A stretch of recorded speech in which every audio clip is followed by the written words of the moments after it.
చాలామంది పిల్లల్ని ఈ మధ్యలో యంగ్ పిల్లలు జస్ట్ స్కూల్ ఫేజ్‌లో ఉన్న పిల్లల్ని తీసుకొస్తున్నారు. ముఖ్యమైన కంప్లెయింట్ ఏంటంటే మొబైల్ అడిక్షన్. సో, వాళ్ళకి అకాడమిక్స్‌కి కాకుండా ఆహ్, జస్ట్ ఎంటర్‌టైన్‌మెంట్ 2 అవర్స్ కంటే ఎక్కువ మొబైల్ చూస్తే, స్క్రీన్ టైమ్ ఉంటే దాన్ని మొబైల్ అడిక్షన్ అని చెప్పొచ్చు.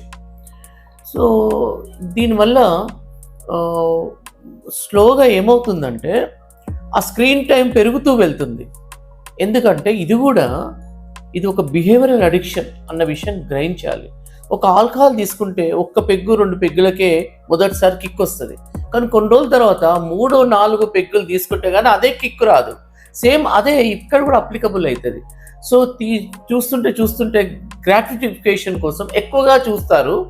ఒకవేళ చూడకుంటే విత్‌డ్రాయల్ సింప్టమ్స్ వస్తాయి వాళ్ళకి. సో, చూడాలనిపిస్తది.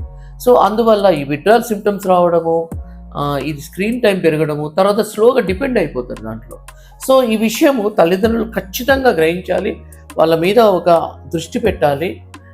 వీలైనంత తొందరలో తీసుకురావాలి. కానీ ఒక బాధాకరమైన విషయం ఏందంటే తల్లిదండ్రులే వాళ్ళకి మొబైల్ ఇచ్చేస్తే మాకు డిస్టర్బెన్స్ ఉండదు, మా పని మేము చేసుకోవచ్చు అన్న యాటిట్యూడ్‌లో కూడా ఇస్తున్నారు. కాబట్టి స్క్రీన్ టైమ్ పెరిగినప్పుడు వాళ్ళకు స్టడీస్‌లో కాన్సంట్రేషన్ తగ్గుతుంది కాబట్టి తప్పనిసరిగా ఎర్లీ స్టేజ్‌లోనే వాళ్ళని తీసుకురావాల్సి ఉంటుంది.